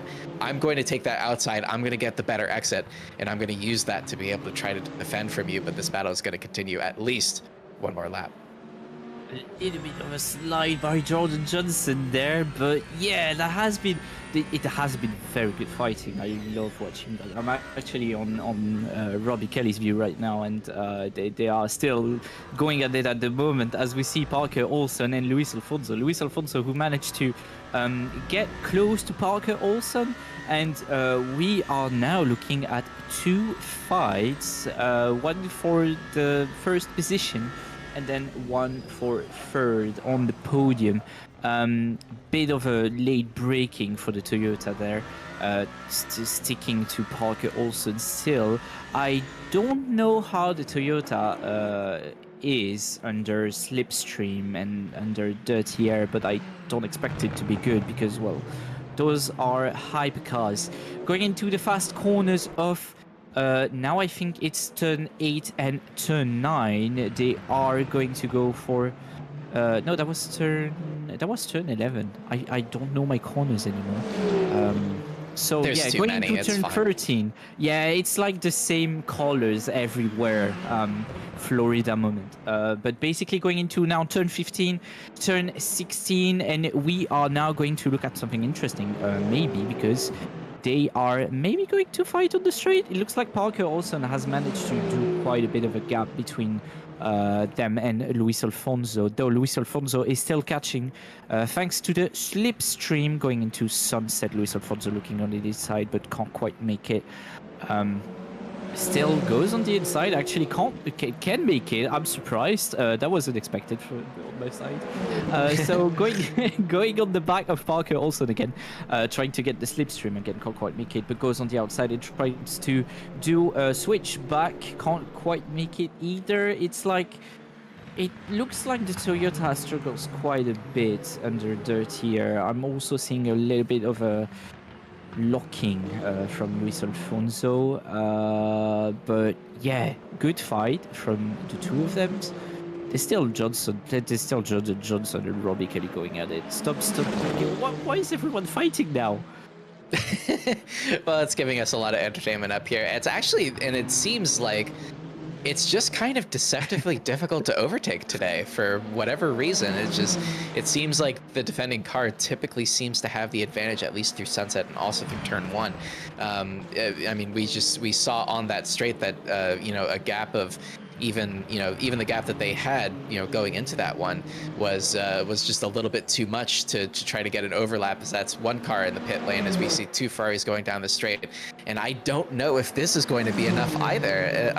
I feel like RK is just trying to get as much of an overlap as possible, try to force Jordan off of their line here, and that is actually going to do it, as in fact that's Jordan making a little bit of a problem through, just barely keeping away from that wall, just trying to keep the speed around the outside, and again is just able to take that outside line. It looked like RK had the advantage through that entire corner, and then on the exit, the outside line just generated so much straight line speed that Jordan was able to get back out in front. So just doing everything that they need to do at the moment to try to make this happen and to try to keep the position. But it is looking really difficult to overtake for whatever reason today. It's just, it might be these cars or this track, or just it's giving us good battles. So keep doing it.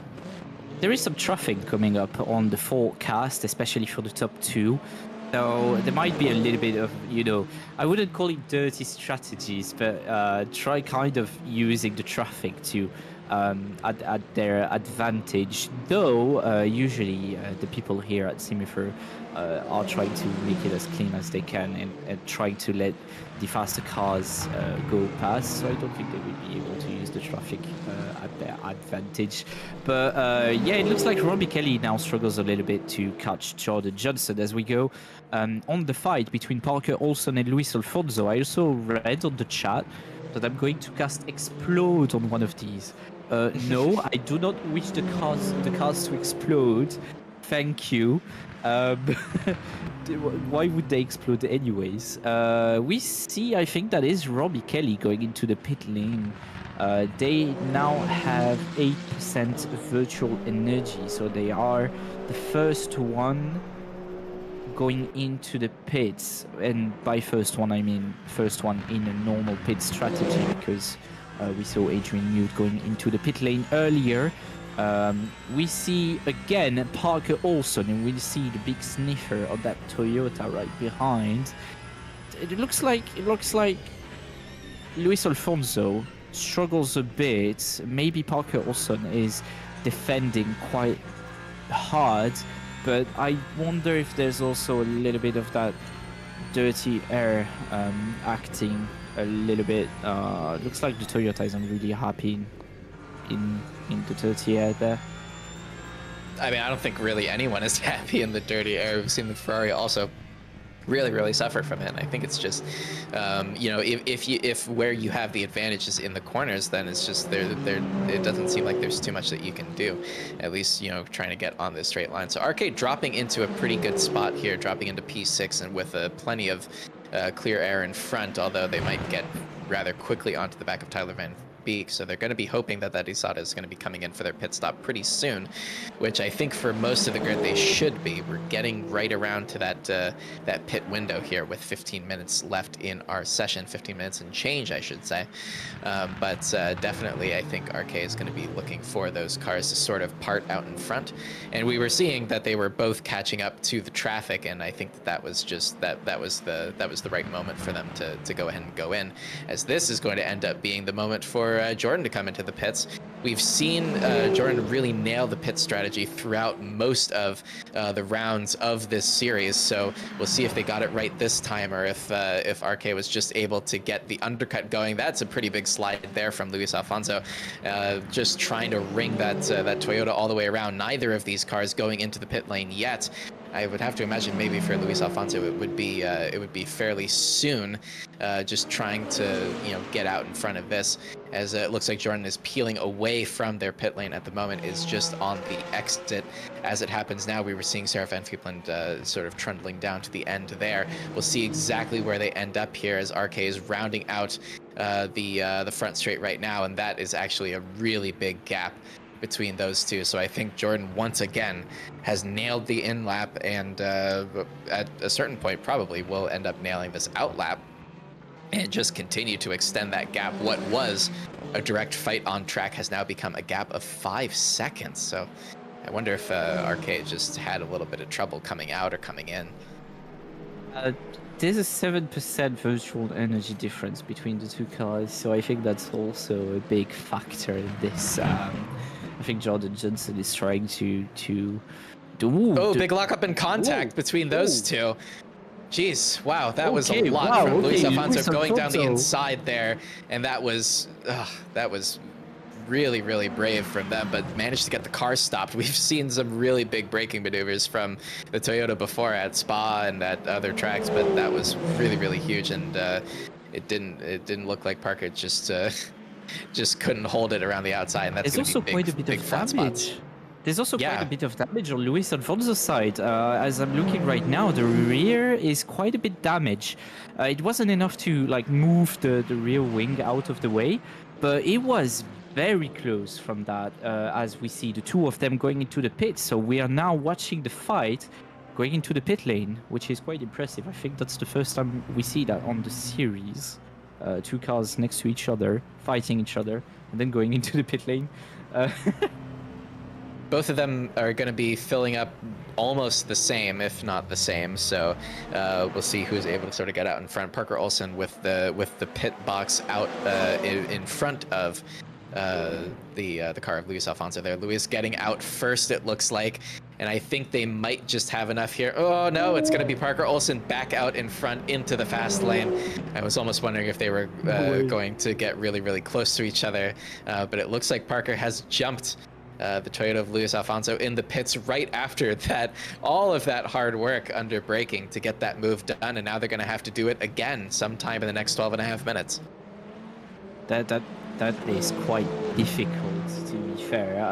Honestly, it would be quite frustrating for me if I was in Luis Alfonso's position. But yeah, they are now back to fighting, except they inverted their roles now. Luis Alfonso behind. Wait, hold on. Am I missing something? No, I don't think I am missing something. No, they are in the same position. I'm so confused. I'm getting confused with all of those pit stops.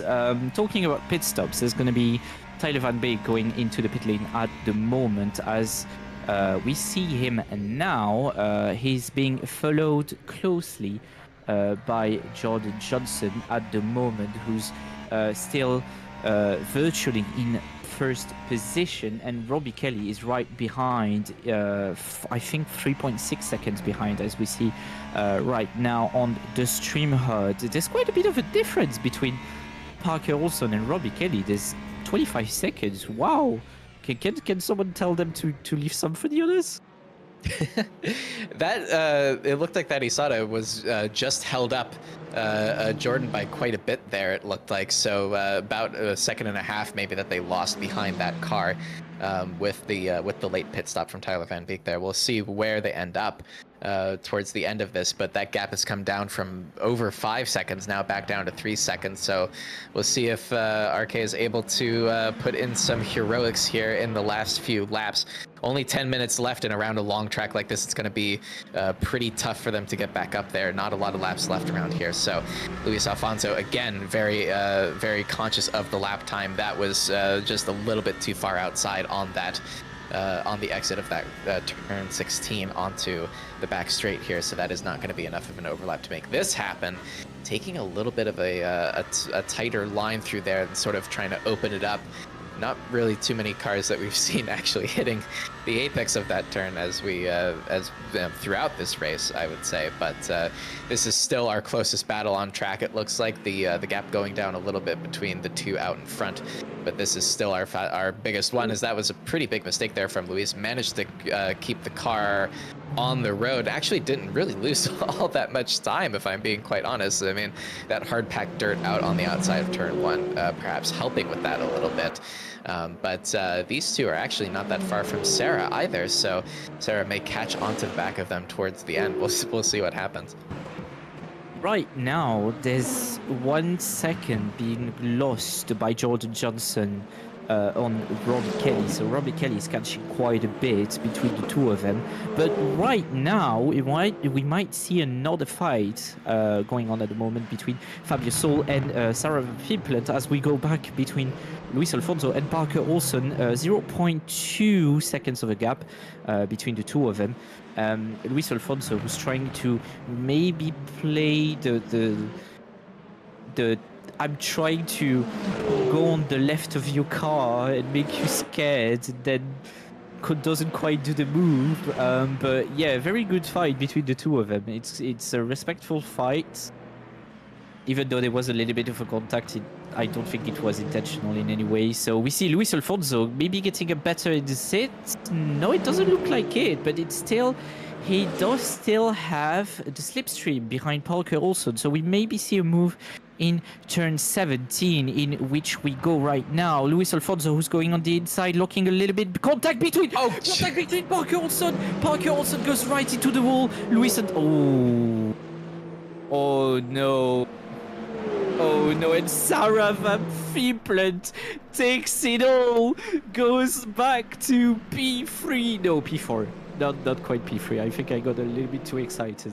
But I think the damage might be too much on Luis Alfonso's car. It doesn't look like there's any suspension damage, as we see Sarah is overtaking.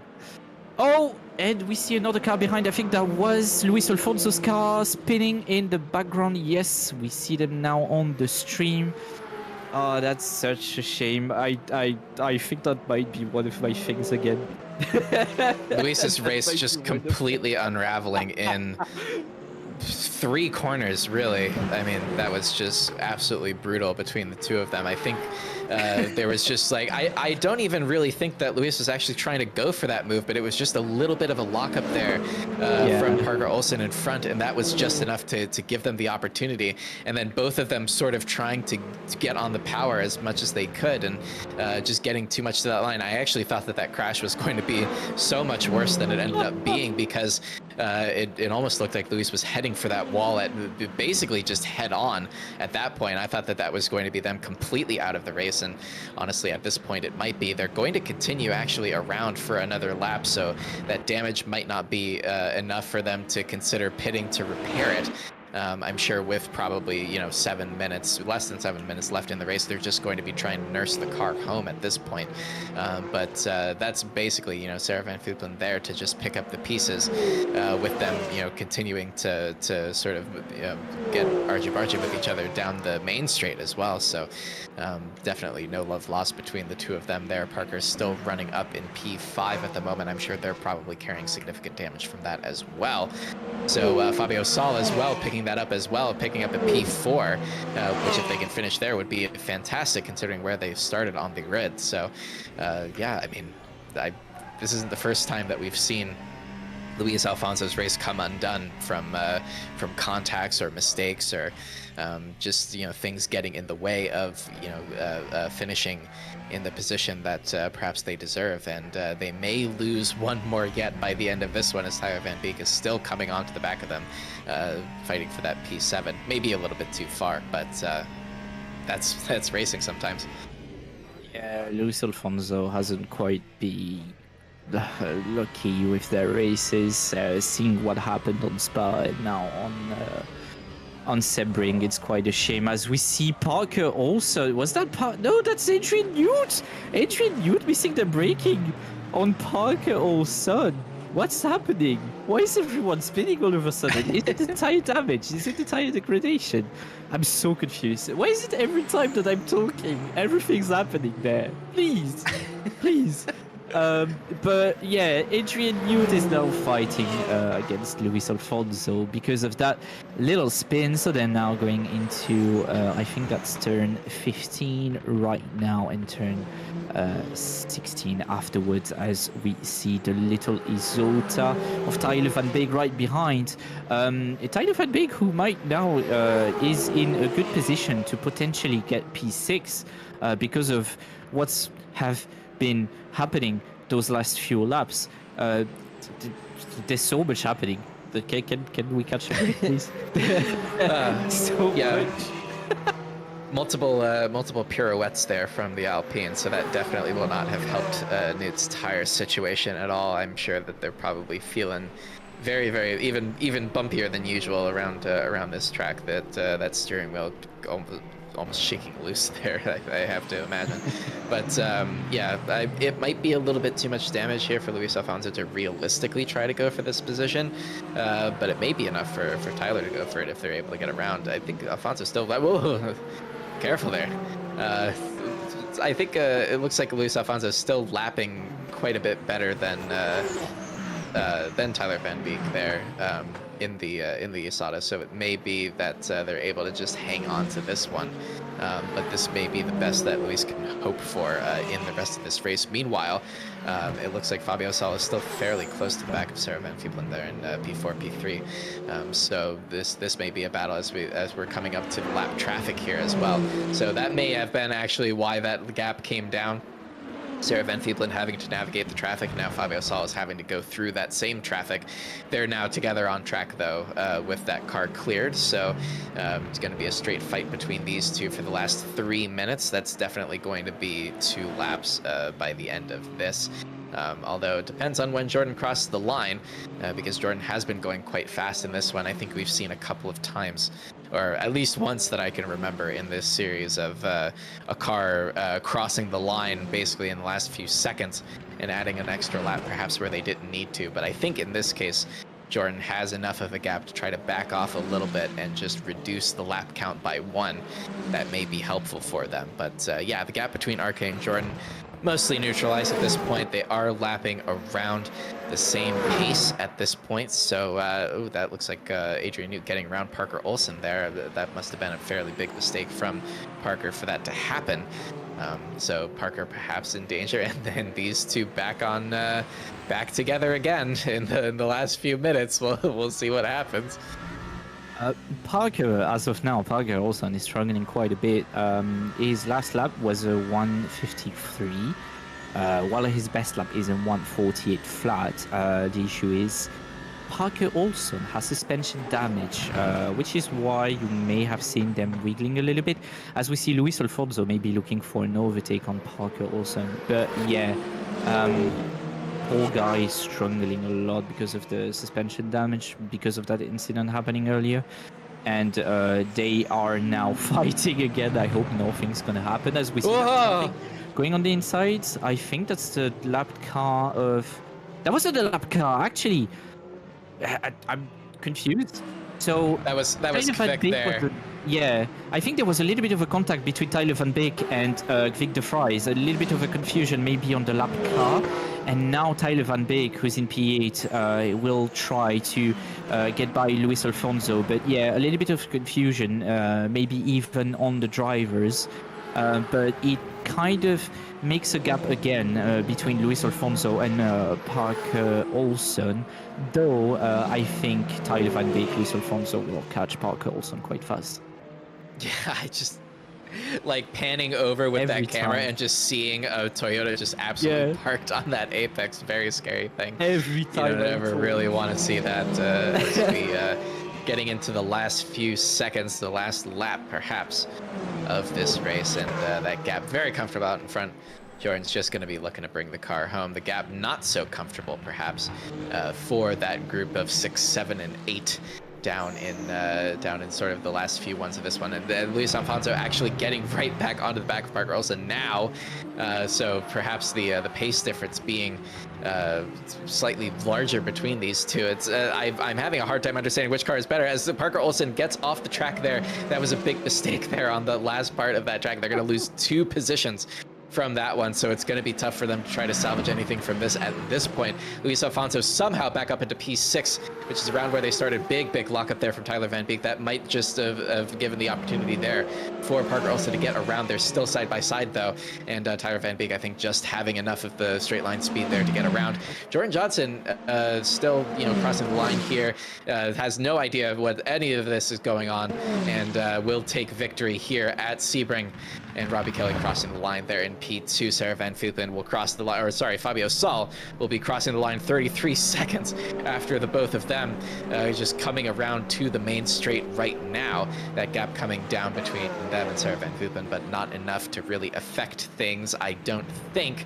And Parker Olsen falling off the back of Tyler Van Beek here. So it looks like Tyler is just going to manage to hold on to this position. That gap is large enough for them to be able to round out the final corner and be able to get here. Lots of people just weaving on the straight when they get to the end here, perhaps celebrating the end of what has been a really arduous championship, I think, for all of the drivers involved, but hopefully a fun one would be what I would say. Adrian Newt flashing all the way to this top 5 finish. That's a really great position for them, considering where they started on the grid. Luis Alfonso crossing the line about 4 seconds later, and Tyler Van Beek ending up holding onto that position ahead of Parker Olsen, who will be ruining that contact, shall I say, and perhaps will be something for the stewards to look at later. Then we see Blade Wolf getting that P9. Has been a solid race for him, no crashes whatsoever. And we see also behind, we see a black Toyota, I think. I wonder who is it. But then Fury April in P10.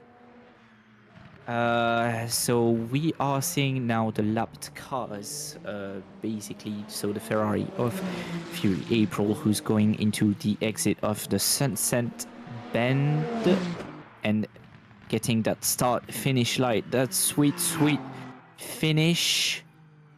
And I think we've got all the other drivers in. Yes, we got all the other drivers in. 0 minutes, 0 seconds, and I think that's the end of this championship.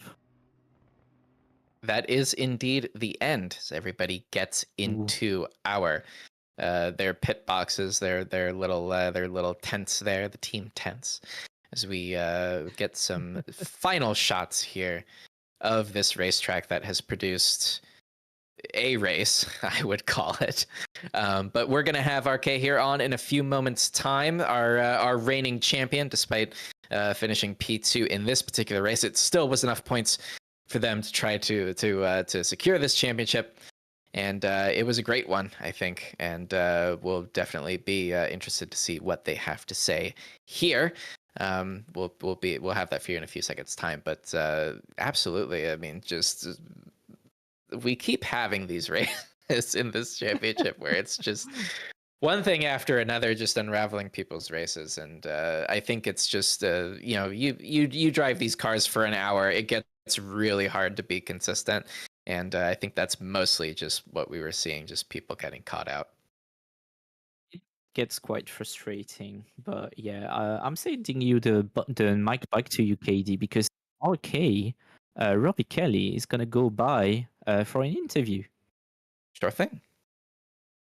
Hey, RK. So this is our This is our series champion here. I know it wasn't exactly the race that you wanted to end it on, but it was still really fun for us, at least here, to watch just the trading back and forth of the lap times and all sorts of different twists and turns in that one. So can you walk us through sort of the start and sort of the first couple laps? I don't think we quite caught that big mistake that shuffled you back down on the commentary. So can you give us some insight?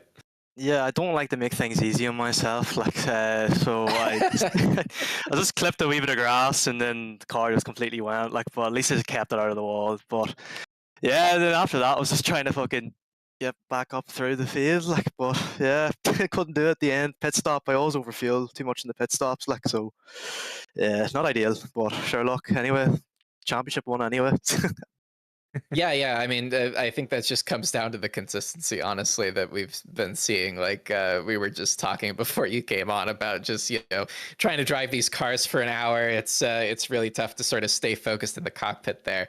But sort of overall, I think we've been sort of talking a little bit in this championship, just sort of what the response from the grid has been like. Would you come back for another Hypercar championship? How has it been for you, no, driving this one? 100%. I love them. Like, I've never driven them before this championship, so I've definitely loved them. Like, hopefully there is another one. Like, I would love to do another one because these cars are seriously fun to drive when you get them right. So yeah. No, yeah, response has been really great, I think. So it's really great to see. But so coming up, we have GT4 is next. So how are you feeling about that one? Actually, I don't know. I haven't played ACC in months. Like, so hopefully I can get back in. Hopefully I can get back into the swing of things. Like, so I'm taking the Porsche. I'll try not to roll it. Like, but we'll see. Oh, good luck. Well, congratulations, at least on you have a week to celebrate this one, and then it's right back into it with round one. So thanks for joining us up here, and thanks for giving us so much entertainment here in the commentary booth. It's been a really nice series. So enjoy it. Congratulations. Yeah, cheers. Thank you. All the best.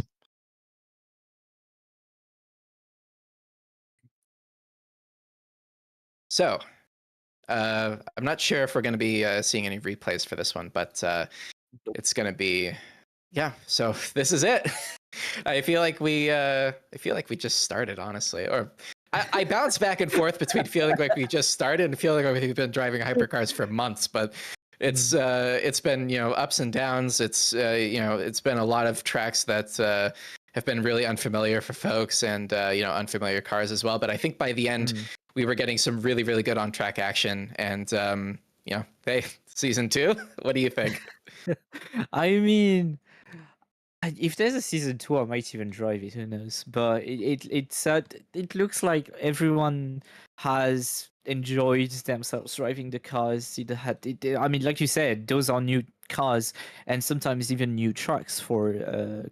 I mean, especially Qatar, for example.